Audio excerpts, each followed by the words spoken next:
네, 안녕하세요. STO 제도권 편입에 따른 업계의 대응 방안 및 분쟁 예방 대책이라는 제목으로 약 15분 정도 여러분들께 그 작금의 상황에 대해서 말씀을 드리고, 앞으로 업을 하시고자 하는 분들에게 지금 이미 규제 샌드박스나 아니면 선도적으로 업을 이렇게 진행하시는 참 많은 존경스러운 사례들이 있었습니다. 그런 가운데서 규제가 이걸 쫓아가면서 어떻게 진행되고 있었는지, 그런 현황들을 좀 많은 상담 사례들을 통해서 축적한 노하우를 덤덤하게 전해드릴 수 있었으면 하는 그런 자리입니다. 예, 저는 카이스트에서는 법기술혁신이라는 과목을 학부생들에게 지도를 하고 있습니다. 그 중에서 가장 강조를 하고 한 학기 중에 많은 시간을 할애하는 부분들이 핀테크 부분입니다. 그러니까 과거에 말 그대로 뭐 금으로부터 통화가 시작되었고, 그 이후에는 이제 우리가 생각하는 재산적인 가치들, 부동산, 동산, 이런 것들을 거쳐서 지금의 메타버스에서의 부동산 매매까지, 아주 그러니까 뭔가 시대의 변화나 기술적인 개발들은 상상을 뛰어넘고 있습니다. 그런 부분에서 단지 내가 안 겪어보았다고 해서 믿지 않는 것은 의미가 없는 것 같습니다. 그래서 그런 부분들에서 좀 항상 우리의 가능성이, 세계적인 이런 기업들, 그리고 우리가 자랑하는 그런 인재들이 말 그대로 4차 산업혁명 시대에 가장 이렇게 앞설 수 있지 않을까 하는 것들로 예상을 해보고 있습니다. 예, 현재 그러니까 2017년 정도에 우리나라에 이제 뭐 비트코인이 이제 뭐 사람들이 사서 하룻밤 자고 일어났는데 뭐 10% 20%가 금액이 올랐다, 이런 얘기를 하던 것들이 5년 전입니다. 그리고 한 2년 전쯤 해가지고 코로나가 이제 닥치니까 다들 이제 집에서 재택근무하시면서 주식 통장 개설하시고, 그리고 거래소, 공증된 거래소 계좌를 이을 수 있는 네다섯 건의 거래소들을 엽니다. 그것들이, 그렇게 하시는 분들이 우리나라 MZ 세대들이 전형적인 모습이었습니다. 근데 제가 웹 3.0 시대라고 해가 웹 3.0이라는 것을 기술적으로 좀 설명을, 여러분들께서도 그냥 나는 모르는 세상이야 하던 거에서는 좀 바뀔 겁니다. 왜냐하면 과거에 뭐 웹 1.0 시대 때 쓰기 기능만으로 돈을 벌던 기업들, 다 전 세계를 장악하던 그런 기업들입니다. 웹 2.0 때는 그러니까 뭐 페이스북이나 이런 데들 소비자들이 쓰기 기능이 생김으로 인해서 이제 단순히 읽는 것이 아니라 능동적으로 자기의 사업에 참여할 수 있는 기회들을 얻었습니다. 이제 기술이 더 발전하게 돼서 이거는 이제 블록체인의 기술 발전과도 그대로 궤를 같이 하고 있는데요. 그 말 그대로 이렇게 그 읽기 기능이 있는 데서 쓰기 기능까지를 하고 내가 기여를 하는데 내가 챙기는 게 없는 겁니다. 주주도 아니고 단지 거기에서 뭔가 만족만을 얻는다라고 했는데, 그 소유권의 개념이 웹 3.0 시대를 연 핵심 키워드입니다. 왜냐하면 이제 모든 사람들이 깨달은 거죠. 내가 기여분이 있으면 돈을 벌 수가 있고, 그런 것들의 세상이 온 건데, 그래서 지금 이제 우리가 생각하고 있던 모든 전 세계 1등에서 10등까지의 기업들이 자기네들의 영역 사업을 축을 바꾸고 있습니다. 그런 것들에 대한 이야기고요. 그래도 아직도 그래서 웹 3.0의 실체가 없는 그냥 마케팅 용어로 뭐 4차 산업혁명 하면 그거 다 학자들이나 뭐 이렇게 미래 예언하는 이런 사람들이 만든 실없는 단어라는 그런 생각은 좀 안 하셨으면 합니다. 실제로 이런 사업을 먼저 진행함으로 인해서 우위를 점하고 지금 현재 국가 경제에 큰 영향들을 미치고 있는 선도 기업들이 이미 있습니다. 탈중앙화, 개인의 컨텐츠 소유, 참여자 모두 이익을 분배하는 세상은 이미 도래가 되어 있고 젊은 세대들에게는 보편적인 현상입니다. 그래서 우리가 뭐 AI, 그다음에 뭐 자율주행 뭐 이렇게 얘기하는 것들의 모든 기술의 접점들이, 그러니까 VR이라고 하고 AR이라고 하는 그런 메타버스의 세상들에서 현실과 경계를 모호하게 해서 진행이 되고 있고요. 그것이 아마 우리가 미래에 그 미래에 예견되는, 그리고 많은 미래학자들이 공통적으로 보고 있는 그 모습들이 아닌가 합니다. 거기에서의 화폐는 이제 국가의 뭔가 그런 부분들과 바뀌는 건데, 오늘 제가 설명드릴 부분 중에서는 KRX 한국 거래소가 70년 만에 이제 대체 거래소를 들어오게 되어 가지고 그런 것들을 준비하는 모습들이 실시간으로 중계가 되고 있습니다. 그래서 그런 모습들을 볼 때 화폐 경제의 그런 큰 것까지를 자기가 좀 연구를 해서 이렇게 꿰뚫어 볼 수는 없겠지만 적어도 이런 것들에 대한 기대들이 뭐 트렌드처럼 1, 2년 사이에 뭔가 유행처럼 이렇게 타고 간 문제들은 아니다라는 것들을 현실에서 그리고 분쟁 상황에서 가장 목도하고 있기 때문에 자신 있게 말씀드릴 수 있을 것 같습니다. 예, 초대형 참사 이야기를 하는데요. 이게 참 시점도 재밌습니다. 2022년 5월 6일 날 루나, 테라 이런 용어들이 하는데 최우량 코인이었습니다. 그러니까 아마 공시 절차로도 이제 진행이 안 되는 게 우리나라 그 공시 업체로 그러니까 뭐 국가에서 코인의 공시 업체를 만들지는 않았을 거 아니에요. 젠글이라는 압도적인 1위 업체가 있습니다. 거기에서도 루나는 패인이 잘 돼 있어가지고 항상 1달러랑 교환하고 이러는 것들 그리고 사람들의 관심 그런 것들 문제가 아니어서 우량 코인으로 봤던 코인입니다. 그리고 특히 우리나라 사람들이 주도해서 만들고 그런 다오나 이런 것들을 다 만들어서 표준적이고 모범적인 사례로 보이던 것입니다. 근데 요 시점이 재밌는 게 5월 3일 날 대선은 또 따로 놀잖아요. 그때 윤석열 정부에서 110대 국정 과제로 이거 뭐 조각 뭐 이제 제도권 내에 들어와야 되는 거 아니냐라는 논평을 낸 게 5월 3일입니다. 근데 그거랑 뭐 전혀 상관없이 5월 6일 4일 동안 0을 제가 세워봤어요. 0.000 이렇게 해가지고 수렴하는 거를 봤는데 이게 내 돈이었으면 하는 생각이 드는 거예요. 왜냐하면 항상 투자, 투기 이야기하는 것은 일확천금의 개념과 맞닿아 있어서 화폐나 투자를 제대로 배우지 못한 우리나라 뭐 중고등학교 때 투자에 대해서 배우진 않잖아요. 그래서 많은 젊은이들이 루나라는 게 좋다 그냥 몰려갔다가 소위 피를 본 그런 사태고요. 그리고 지금 얼마 전에도 11월 11일 빼빼로데이, 뭐 빼빼로데이는 또 따로 갑니다. 그래서 FTX라는 게 이름을 잘 지었죠. 그냥 거부감이 거래소라는 거부감이 없이 야금야금 올라가서 이미지 좋게 스포츠 사업과 막 이렇게 연계를 해서 막 그 뭐 자기네들이 협찬을 이제 막 전 세계적인 운동장 이런 데들을 해가지고 한 4위에서 3위까지 갔던 그냥 거래소입니다. 그런데 파산 신청을 했어요. 왜냐하면 경영진들 그릇된 판단 때문인데요.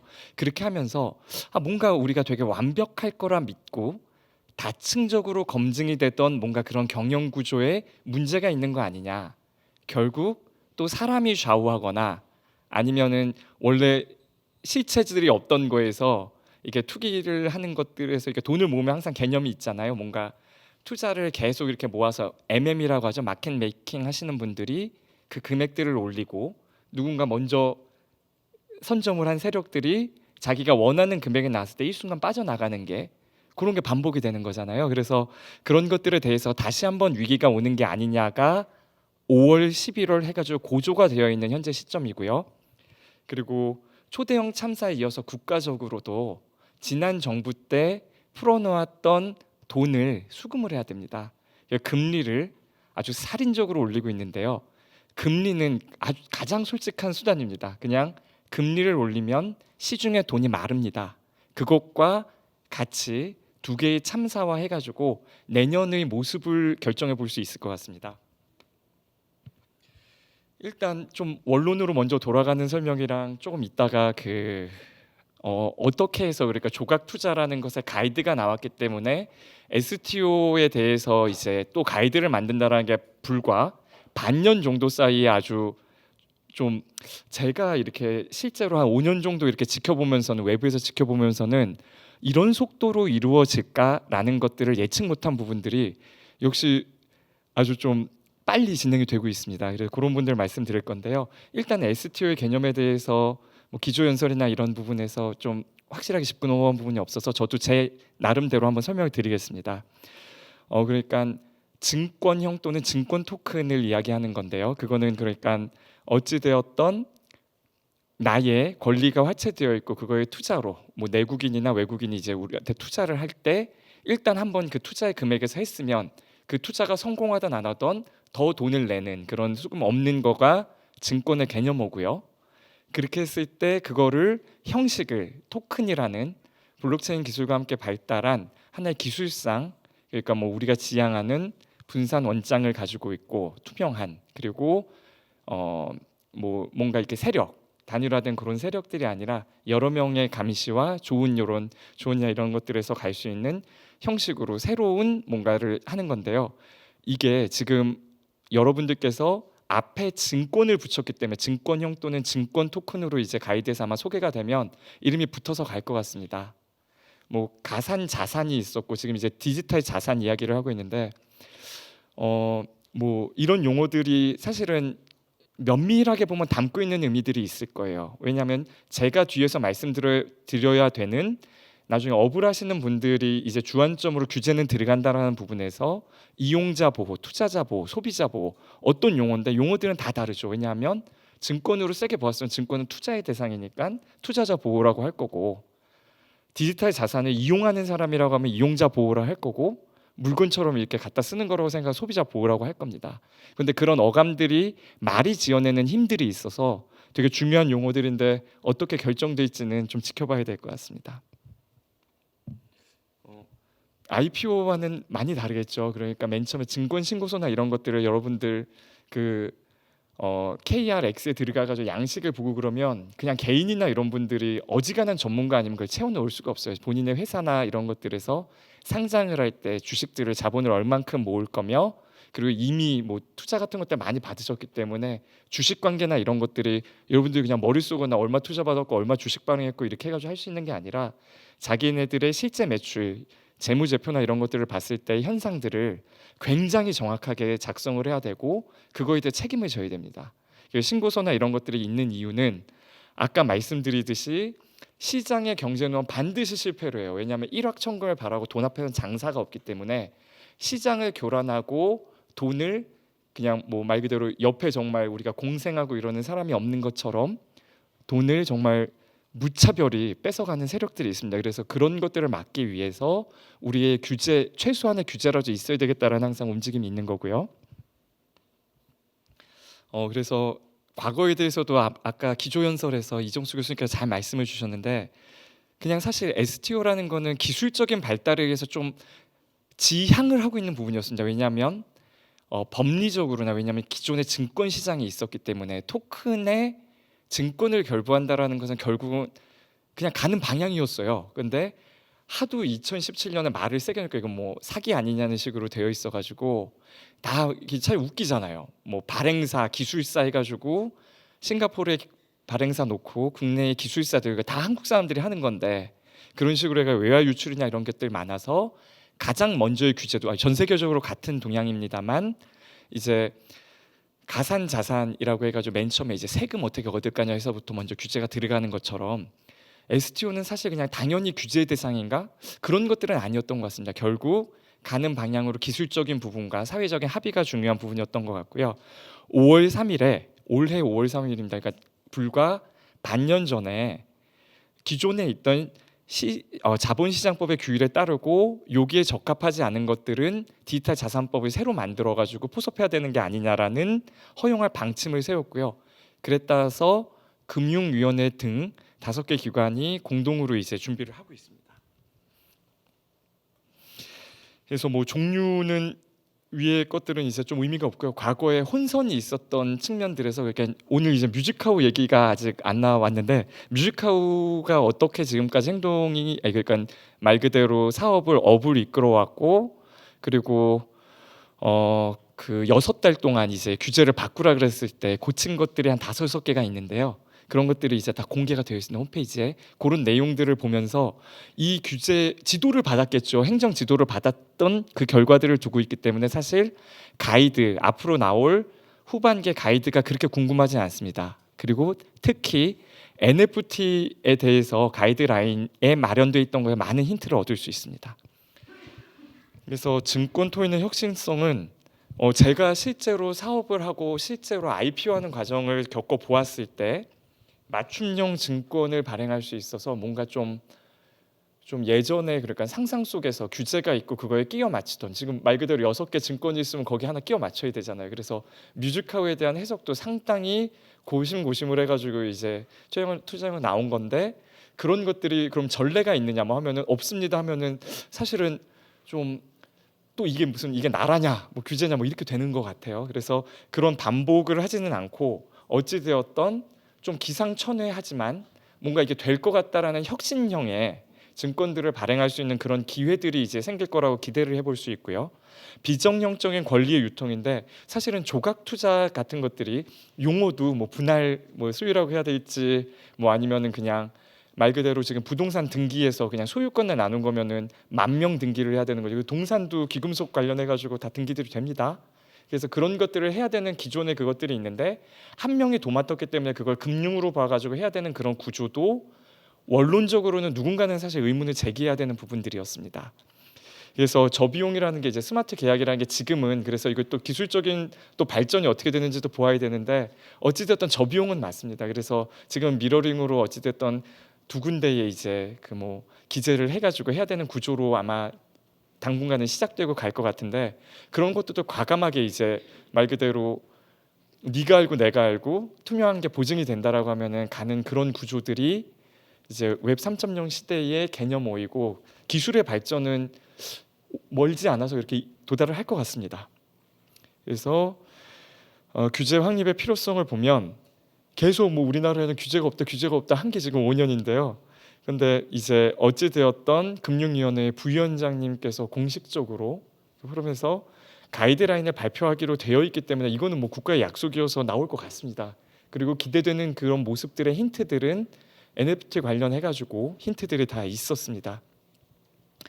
그리고 금융 규제 샌드박스라는 게 그냥 NFT 규제에서 그게 절반이 그러니까 그 가이드라인에 소개가 되어 있었어요. 그러니까 샌드박스처럼 아직은 그러니까 좀 제도권에서 바로 그냥 된다 해가지고 이렇게 할 때는 말 그대로 투자자 보호. 왜냐하면 여러분들 중에서도 내가 투자자가 될 수 있죠. 그렇기 때문에 투자자, 이용자, 소비자 보호라는 게 필요 없다라고 말씀하실 분은 아무도 없으실 거예요. 근데 그런 장치들에 대한 검증 없이 그냥 바로 진행하기가 그러니까 그때 이제 규제 샌드박스가 있는 건데요. 이런 것들이 아마 공과가 있을 겁니다. 변호사인 저는 이제 신청도 해보고 뭐 작성에 여러 번 빠꾸도 받아보고 뭐 그랬던 경험이 있는데요. 어찌 되었던 그 샌드박스의 원처럼 뭔가 이제 모래 상자에서 이렇게 만들어보는 세상에 없던 물을 한번 실험해보고 국가가 그게 궤를 같이 한다라는 건 사실 또 세상에 없던 구조는 맞거든요. 그래서 그런 거의 진행 상태들을 아마 선도적으로 이제 기업을 하시는 분들은 그냥 뭔가 투쟁의 역사 그리고 눈물 없이는 못 들을 수 있는 뭐 스토리일 수 있지만 그런 것들이 이제 남겨놓은 궤들 속에 어찌 되었던 지금 STO가 현실적으로 진행이 되었고요. 그리고 이게 뭐 2년 이제 기간이 있는데 그냥 이게 말 그대로 멈췄다라면 현행의 제도를 지키려 했을 때 지금 이제 이미 기성세대한테 팔아놓고 그런 것들은 어떻게 할 거예요? 그런 거에 대한 정리 문제나 이런 것이 있기 때문에 입법은 어찌되었던 물밑에 다 진행이 되고 있었던 것들이 맞습니다. 그리고 여기에서 사실은 또 제목이 이래가지고 사실은 이렇게 아까 여러 개의 혁신 기업을 하시는 분들의 모델들은 우리는 그러니까 조각 투자랑은 또 상관없이 말 그대로 증권형을 새롭게 해석한 사업을 하려고 한다. 그리고 그렇게 했을 때 나중에 실체가 있는 거에 투자를 하는 거기 때문에 뭔가 약간 주식에 유사하게 그런 정도는 되지 않을까. 여러분들 뭐 선물 투자는 아직 안 해보셨죠? 왜냐하면 그게 이제 투자자 보호나 이런 것들과는 연관이 있는데 스토리가 있는 거죠. 왜냐하면 재산권의 화채 부분에서 내가 믿는 가치에 투자를 해야 되잖아요. 근데 검증이 안 된 그냥 말 그대로 공시를 해야 되는 회사도 없는 그런 데에다가 올려놓은 백서를 믿으시겠어요? 아니면은 인증된 뭔가 이제 대체 거래소라는 것도 결국 국가의 하나의 망을 걷어낸 건데 그런 걸 거친 거래소에 올려놓은 그런 걸 믿으시겠어요? 왜냐하면 여러분들께서도 알트코인이라고 해가지고 하나의 거래소 외에는 올려둘 수도 없는 수백 개의 코인에 속아가지고 한순간 그러니까 그게 가격이 떨어지는 거는 저는 예측도 되더라고요. 그러니까 락업을 이렇게 기여자들한테 걸어놓은 기간이 지날 때 그 다음날 폭락하는 거잖아요. 그런 것들을 보면서 되게 저런 것들을 또 믿으시는 분들이 있구나 하는 것들에 굉장히 안타까움을 많이 느꼈었는데 약간 그런 것들이 이제 시행착오를 겪으면서 다들 똑똑해지는 기회들을 가진 것 같아요. 그래서 그런 것들이 진행이 될 건데 NFT라고 하면은 여러분들 NFT 발행 직접 해보셨어요? 그 오픈시라는 사이트가 있는데 생각보다 막 비자 카드도 넣어야 되고 그 지갑도 개설해야 되고 해가지고 막 제가 이렇게 조작해보고 있는데 영어도 짧고 그러니까 한 2시간 넘게 걸려가 겨우 하나 그냥 제가 파일 하나 올려놓은 거 사진 해가지고 민팅을 한번 해보았는데요. NFT라고 하니까 장벽이 높아요. 그래서 사실 요 레딧이라는 소셜 플랫폼에서는 이를 한번 실험을 해봤어요. 이거는 지금 뭐 페이스북 같은 소셜 그냥 커뮤니티입니다. 그 디지털 콜렉터블이라고 이름을 붙여가지고 하니까 NFT랑 똑같은데 사람이 수십만이 몰렸어요. 그래서 지금 아까도 항상 괴리는 있습니다. 그러니까 나는 제페토 들어가서 뭐 메타버스나 이런 거 그냥 모르고 살아도 내 평생 지장이 없을 것 같은데랑 지금 초등학교, 중학교 친구들은 그런 메타버스나 이런 데서도 이미 자기의 용돈을 쓰고 있습니다. 그런 세상이랑이 많이 조금 경이 있는데 그런 것들은 나중에 이제 교육과 홍보 뭐 이런 것들이 많이 좀 중요한 면들이 있는 거고요. 그래서 NFT 가치 산정의 어려움 뭐 이런 것들이 사실 아까도 그 기업에서는 그런 것들에 대해서 미술품은 얼마다라는 그런 것들이 사실 가장 중요하죠. 왜냐하면 뮤직하우스에서 맨 처음에 음악 저작권 뭐 이렇게 하는데 사후 막 70년 이러면은 생각보다 감정을 했을 때 금액이 크게 나와서 놀랍니다. 음악의 음원이나 이런 것들이요.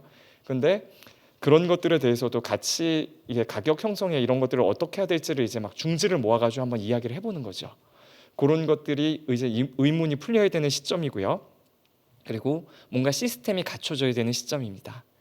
그리고 그런 거에 대한 뭐 불신이 있었는데 좀 더 이제 좋아지고 있는 그런 상황이라고 하고 그거에 뭔가 이정표는 그래도 금융위에서 가이드를 주니까 그냥 명쾌했습니다. 왜냐하면 실제로 가이드라인도 그냥 막 뜬구름 잡는 그런 게 아니라 무엇가 증권으로 본다라는 식의 약간 예시도 달려있고 적어도 일반인이 보시기에는 조금 어려울 수 있지만 친절한 이렇게 좀 뭔가 변호사들이랑 같이 이야기를 해보면 그 모습을 쉽게 상상해 볼 수 있는 그런 정도의 가이드라인이 구체적으로 주어졌고요. 그래서 가상자산 활성성은 오히려 좀 이제 시간이 좀 많이 지나는 것 같아서 저도 말씀을 드리면 NFT는 현재의 가상자산의 개념에는 포섭이 되는지에 대해서는 아주 시끌시끌할 것 같습니다. 하지만 아까 저희 그 뭐 개회사를 해주시고 축하를 해주신 윤창현 그 국회의원께서 대표 발의한 디지털 자산법에는 가로 열고 개념에 그 가상 자산에 NFT가 포함되게 되어 있으니까 그러니까 디지털 가산의 그 범위를 넓힌 건데요. 그렇게 해가지고 일단 디지털 가산의 좀 범위를 넓혀놓고 제도권 안에 넣어서 이거를 평가해 보자라는 시도가 담겨 있는 거라고 할 수 있는데 그 입법안이 그대로 가결될지는 미지수입니다. 그래서 어찌되었던 이런 논의들이 있는데 이런 부분들은 여러분들께도 자료가 나갈 테니까 한번 봐주시면 될 것 같고요. 근데 이런 것들이 재밌습니다. 2011년 과거 1년 전에 NFT는 그러니까 금융위원회에서 일반적으로 가상 자산으로 규정하기는 쉽지 않으나 개별 사안별로 봤을 때 일부 해당할 가능성이 있다. 그래서 이런 것들은 그럼 다양한 양태로 그러니까 기술적인 그런 부분들이 있다라는 것도 해서 어떻게 되는지 지켜보고 규제를 하겠다라는 그런 선언도 들어있는 겁니다. 그렇고요. 그래서 일단 나중에 그 내용들을 보시려면 그러니까 연말에 그런 것들이 크게 좀 막 뭔가 이렇게 막 혁신을 담고 있는 뭐 이런 규제라고 왜냐하면 규제라는 거는 규제가 혁신이 되면은 좀 뭐 어려운 거잖아요. 그리고 이렇게 선도적으로 기술이 안 따라가고 있는데 먼저 그거를 선도적으로 규제한다라는 거는 정말 어지간하게 이제 뭐 국가의 무슨 민생이나 이런 것들 위협하는 것들이 아니면 될 것 같은데 그거는 나중에도 여러분들께서도 좀 찬찬히 그렇게 판단을 하실 수 있는 그런 거고요. 4월 달에 조각 투자의 전례처럼 가이드라인을 참고하면 쉽게 어떻게 내가 가상 자산 사업자로 등록을 하고 지금 한 38개국에 등록이 되어 있는데 그 거래업자가 그냥 기타로 아마 거래 등록을 하셔야 될 거고 뭐 그런 것들이 이제 쭉 진행이 될 겁니다. 근데 그것도 이제 정보 인증을 받는 것들이 힘들어가지고 시간이 많이 지체되시고 하셨는데 그런 것들도 이제 선례들이 많아가지고 어렵지 않게 한국인터넷진흥원이나 이런 데 등록하실 수 있을 거고요. 그 이후의 변화들은 이제 입법 논의들이 좀 더 많이 진행이 될 겁니다. 주안점들에 대한 부분에서 제가 이렇게 본문 내용 외에 여러분들께 읽어드리면서 설명할 부분들은 조금 생략들을 하도록 하겠습니다. 그래서 주안점 부분들 봐주셨으면 좋겠고요. 다 그러니까 증권이라는 게 시장에 들어갈 때 그냥 어찌되었던 안착을 위해서 봐야 되는 그런 주안점들이랑 하고 항상 그거를 이제 투자하고 뭔가 그거의 재산적인 가치를 이면에 둔 한편의 세력이 있다 그러면 거기에 투자를 하고 이용을 하고 소비하는 그런 세력 간의 뭔가 책임성이나 이런 부분을 양자적으로 보면 이 내용들이 다 이해가 되실 겁니다. 그래서 아까 투 트랙으로 간다 해서 자본시장법의 규율을 살리는 방향으로 갈 거고, 증권성 판단 부분에서 이거 내가 하는 게 맞는지 안 맞는지에 대해 당연히 이제 유권 기관들이 이제 있을 거니까 그런 것들도 할 수 있을 거고, 주위에 법무법인의 그런 얘기들도 들으실 수 있을 거고요. 그리고 발행 관련 규제, 뭐 그다음에 뮤직하우스를 잠깐 말씀드린다고 하셨는데 6개월 이후에 된 것들을 하면 똑같습니다. 그러니까 선물 같은 것들 여러분들 투자하신다라고 할 때 뭐 자산 요건도 있고 교육도 받아야 됩니다. 그런 것들에 대해서 맨 처음에 매출 규모나 뭐 이런 것들을 해가지고 뮤직하우스에서 6개월 동안 만든 것들이 있는데 공개되어 있기 때문에 제가 좀 시간을 많이 초과했다고 말씀을 들어서 그런 부분들이 어찌되었던 힌트를 주고 있다라는 것들을 이야기 드릴 수 있을 것 같습니다. 그래서 뭐 공시 규제, 불공정 거래 규제, 그다음에 아까 사업자 규제, 그다음에 이용자 규제 뭐 이렇게 네 트랙으로 갈 거고요. 그래서 가이드라인이 기대가 되는데 또 그렇게 또 나오면은 그 이후에 후속 대책 뭐 이런 것들이 많이 논의가 될 거니까 참고하시면 될 것 같습니다. 그래서 제가 이제 마지막으로 드릴 말씀은 어찌되었던 선지자들이, 그러니까 법이 없는데 그럼 어떻게 갈래? 왜냐하면은 사업의 생존 부분에 대해서 고민을 하면서 진입했던 금융규제 샌드박스를 거쳐간 그런 회사들의 시도와 노력들은 당연히 아주 찬사를 받아야 되는 그런 내용들이고 존경을 받아야 됩니다. 그래서 지금 현재 많은 내용들이 구체화가 되어 있고 가이드라인 이후에는 STO는 날개를 달 것이라는 그런 좀 긍정적인 전망으로 저희 발표를 마치도록 하겠습니다. 경청해 주셔서 대단히 감사합니다.